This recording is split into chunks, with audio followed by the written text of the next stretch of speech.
రాష్ట్రంలో RRR north కు టెండర్లు ఆహ్వానించింది National Highways Authority of India.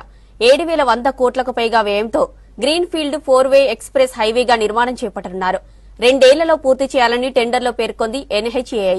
ఇక సంగారెడ్డిలోని గిర్మాపూర్ నుంచి యాదాద్రి వరకు 5 ప్యాకేజీలుగా టెండర్లను ఆహ్వానించింది.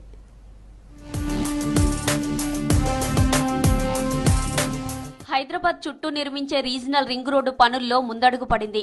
RRR నార్త్ పార్ట్ నిర్మాణానికి national Highways Authority of India శనివారం టెండర్లు పిలిచింది. 7,104 కోట్ల 6 లక్షల ఖర్చుతో 161.5 కిలోమీటర్ల మేర గ్రీన్ ఫీల్డ్ ఎక్స్ప్రెస్ హైవేను కేంద్ర ప్రభుత్వం నిర్మించనుంది.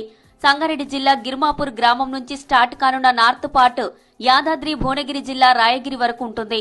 మొత్తం 5 ప్యాకేజీలుగా టెండర్లు పిలవగా టెక్నికల్, ఫైనాన్షియల్ టెండర్ దాఖలకు వచ్చే ఏడాది ఫిబ్రవరి 14 వరకు గడువు విధించారు.